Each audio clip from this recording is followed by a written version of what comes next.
Salam saudara, salam damai sejahtera bagi kita semuanya. Siang hari ini saya mau menyampaikan firman Tuhan bagi kita semuanya yang berjudul Kemanakah Orang Meninggal? Ya, kemanakah orang meninggal? Baiklah, saudara-saudaraku, proses bagaimana orang meninggal itu, kalau saudara pernah nonton film Ghost yang dibintangi oleh Patrick Swayze dan Demi Moore, ya seperti itulah prosesnya ya. Kalau begitu orang meninggal, maka roh dan jiwanya itu akan keluar meninggalkan dia. Nah, seperti itu proses orang yang meninggal.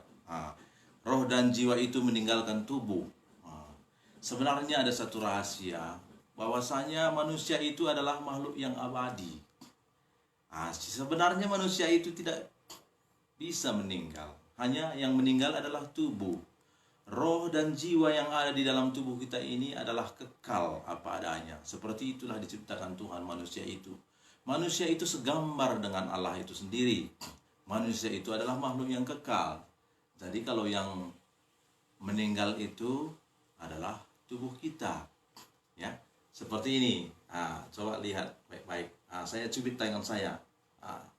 Kalau saudara mau cubit tangannya, silakan cubit. Dengan kuat. Aduh, sakit. Tangan saya dicubit ini sakit rasanya. Sebenarnya yang merasa sakit ini siapa sebenarnya? Yang merasa sakit ini, waktu saya cubit tangan saya ini, yang merasa sakit itu adalah jiwa saya yang ada di dalam. Jiwa saya yang merasa sakit. Coba orang meninggal, saudara cubit, pasti dia tidak merasa apa-apa kan? Kenapa? Karena tidak ada lagi jiwa di dalamnya. Begitu orang meninggal, jiwa dan rohnya itu keluar. Dan jiwa dan roh ini kemana nanti? Kemanakah jiwa dan roh orang yang sudah meninggal? Itu yang kita bahas pagi siang hari ini. Oke, kita lihat di dalam film itu bahwasanya orang yang meninggal itu keluar jiwa dan rohnya. Tapi tidak sebagian film itu tidak benar sesuai dengan Alkitab. Karena roh orang yang meninggal itu tidak gentayangan seperti di dalam film itu. Tapi kita akan lihat kepada Alkitab ini. Di dalam Lukas pasal 16 saya akan bacakan kepada kita semuanya. Lukas pasal 16 ayat 19 sampai dengan 25. Saya bacakan. Ada seorang kaya yang selalu berpakaian jubah ungu dan kain halus, dan setiap hari ia bersukaria dalam kemewahan. Dan ada seorang pengemis bernama Lazarus, badannya penuh dengan borok, berbaring dekat pintu rumah orang kaya itu, dan ingin menghilangkan laparnya dengan apa yang jatuh dari meja orang kaya itu. Malahan anjing-anjing datang dan menjilat boroknya. Kemudian matilah orang miskin itu, lalu dibawa oleh malaikat-malaikat ke pangkuan Abraham. Orang kaya itu juga mati lalu dikubur. Dan sementara ia menderita sengsara di alam maut, ia memandang ke atas, dan dari jauh kelihatan Abraham dan Lazarus duduk di pangkuannya. Lalu ia berseru, katanya, "Bapa Abraham, kasihanilah aku, suruhlah Lazarus supaya ia mencelupkan ujung jarinya ke dalam air dan menyejukkan lidahku, sebab aku sangat kesakitan dalam nyala api ini." Tetapi Abraham berkata, "Anak, ingatlah bahwa engkau telah menerima segala yang baik sewaktu hidupmu, sedangkan Lazarus segala yang buruk. Sekarang ia mendapat hiburan dan engkau sangat menderita." Kemanakah orang meninggal? Jelas tadi di dalam firman Tuhan ini, matilah orang miskin itu yang bernama Lazarus. Orang miskin itu dibawa ke pangkuan Abraham. Jadi orang yang mati itu, roh dan jiwanya itu tetap hidup. Tetap hidup. Lazarus yang miskin dibawa ke pangkuan Abraham. Kita tahu Bapak Abraham, Bapak orang percaya, dia berada di surga.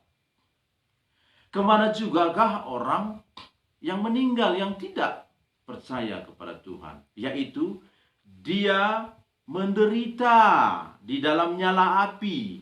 Ini orang yang kaya juga meninggal. Semua orang pasti meninggal. Orang kaya, orang miskin, orang hebat, orang kecil, semuanya pasti meninggal. Dan orang kaya ini, aku sangat kesakitan dalam nyala api ini. Tapi apa kata Abraham? Anak, ingatlah bahwa engkau telah menerima segala yang baik sewaktu hidupmu, sedangkan Lazarus segala yang buruk. Sekarang ia mendapat hiburan dan engkau sangat menderita. Jadi tidak selesai. Kalau orang suku Karo meninggal, ya ada yang mati ngodung. Artinya kalau sudah mati sudah selesai? Belum selesai. Saya tanya tadi kepada anak saya, kemana kau orang meninggal? Ya katanya ke kuburan katanya. Bukan, itu adalah tubuh. Ya, supaya kita ingat, manusia itu makhluk yang kekal. Begitu dia meninggal, kita lihat kemana orang meninggal. Orang miskin dibawa ke pangkuan Abraham. Ini orang kaya ini menderita kesakitan dalam nyala api. Itu semua ada alasannya, ya. Jadi ada alasannya semuanya. Kemana lagi kah orang meninggal? Kalau tidak ke neraka, tentu saja ke surga. Saya akan berikan satu ayat lagi dalam Lukas pasal 23. Lukas pasal 23 ayat 39 sampai 43 ya. Saya bacakan bagi kita semuanya. Seorang dari penjahat yang digantung itu menghujat dia, katanya, "Bukankah engkau adalah Kristus? Selamatkanlah dirimu dan kami." Tetapi yang seorang menegur dia, katanya, "Tidakkah engkau takut juga tidak kepada Allah?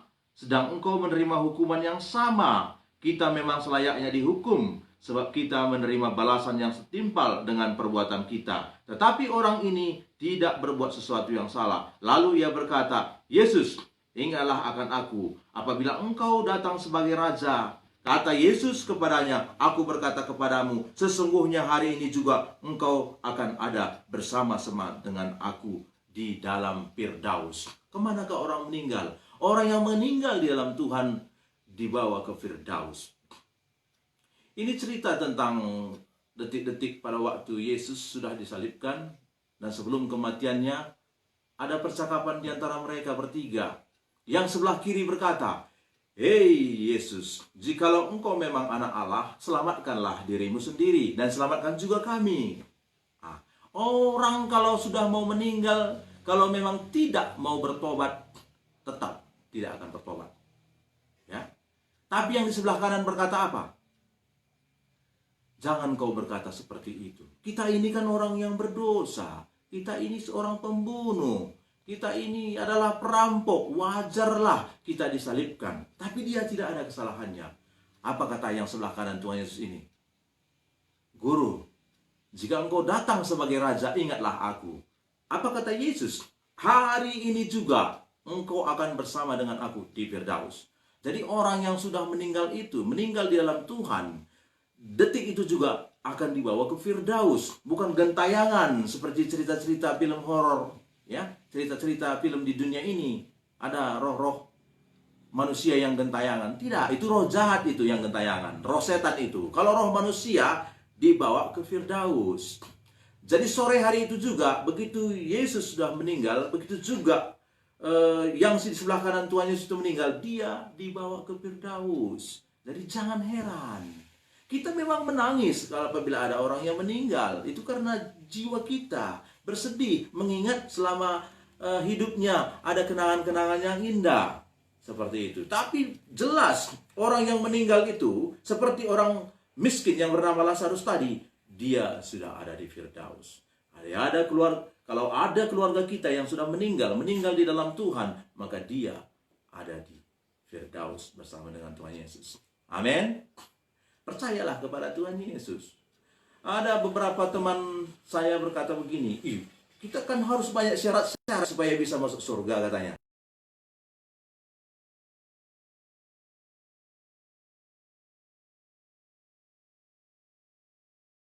Supaya bisa masuk surga, itu tidak di dalam kepercayaan orang Kristen. Jikalau ditimbang-timbang, orang yang di sebelah kanan Tuhan Yesus ini tadi, Dia seorang pembunuh, seorang perampok yang layak disalibkan, dihukum. Dan hanya satu kita lihat tadi, perkataan dan kebaikannya. Ingatlah aku apabila engkau datang sebagai raja.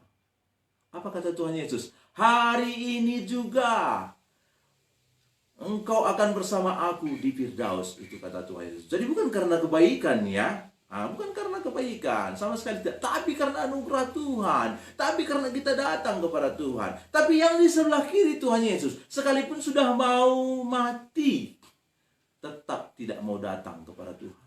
Ingat itu. Rendahkan hati kita, datang kita kepada Tuhan. Tidak banyak syaratnya untuk masuk surga. Datang kepada Tuhan. Tuhan akan mengampuni segala dosa-dosa kita. Amin. Yang sebelah kanan Tuhan Yesus mau meninggal pun dia datang kepada Tuhan.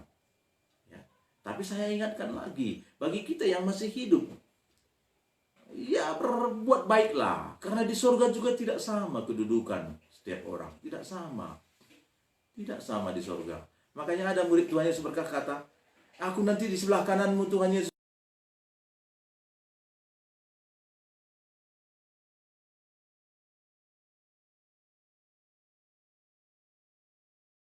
Lebih dekat dengan Tuhan Yesus di surga. Haleluya. Makanya datang kita semua kepada Tuhan. Berserulah kepada Tuhan. Kita jelas tahu menurut firman Tuhan ini bahwasanya orang meninggal itu kalau tidak ada di Firdaus berarti ada di nyala api yang sangat menyakitkan. Seperti yang kita baca tadi di dalam Lukas pasal 16 itu. Haleluya. Kita semuanya datang kepada Tuhan. Terpujilah Tuhan. Sampai sinilah firman Tuhan saya sampaikan hari ini. Saya akan mengangkat satu pujian bagi kita semuanya. Haleluya Bapak.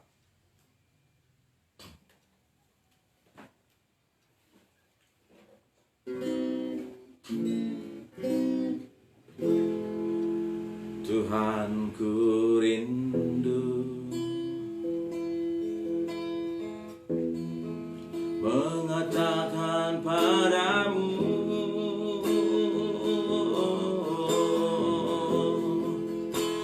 akulah putramu, putera raja.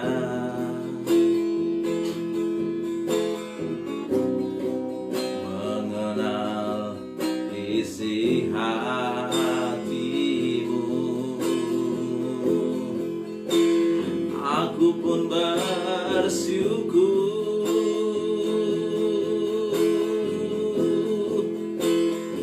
Kaulah segalanya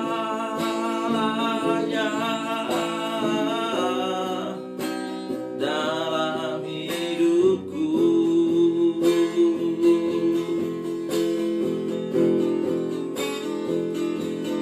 Ku puji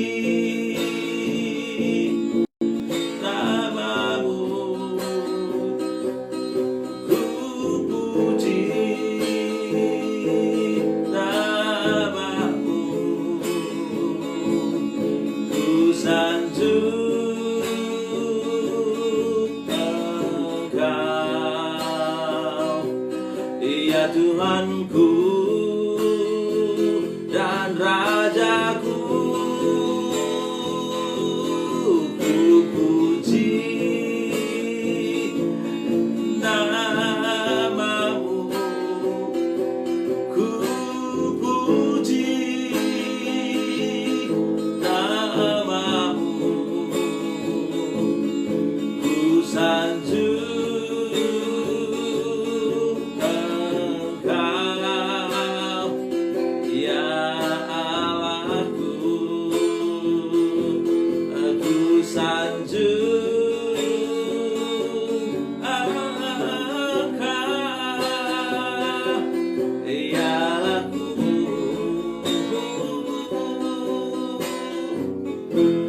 Saya akan berdoa bagi saudara semuanya. Bapa, saya berdoa bagi semua anak-anak-Mu yang mendengarkan firman-Mu. Firman-Mu hanyalah huruf yang mematikan. Tanpa Roh Kudus-Mu memberikan pengertian, firman-Mu hanyalah cerita yang biasa-biasa saja, Tuhan. Tapi biarlah Roh Kudus-Mu menerangi setiap hati anak-anak-Mu yang mendengarkan firman, memberikan pengertian, memberikan pencerahan, sehingga semua yang mendengarkan firman-Mu, Bapa, mengerti, Bapa, maksud rencana-Mu. Mari jamah setiap hati mereka, Bapa, agar mereka percaya kepada-Mu, agar mereka tidak bermain-main di dalam melewati kehidupan ini, agar mereka tidak, Bapa, semena-mena, Bapa, agar mereka tidak mengikuti seluruh kehendak dan keinginan daging, tapi tetap berjalan di dalam kebenaran firman-Mu, melakukan firman-Mu, Bapa, dengan sekuat tenaga, sekuat jiwa mereka, Bapa. Bapa, bateraikanlah firman-Mu di dalam hati mereka, Bapa. Selamatkan seluruh jiwa-jiwa, Bapa. Terima kasih, Bapa. Aku percaya, Bapa, firman yang ditabur tidak akan sia-sia dan menghasilkan, Bapa, buah yang berlimpah-limpah. Diberkatilah Kau, Bapa. Dimuliakanlah nama-Mu selama-lamanya, sampai selama-lamanya. Di dalam nama Tuhan Yesus aku berdoa dan bersyukur. Haleluya, haleluya, amin.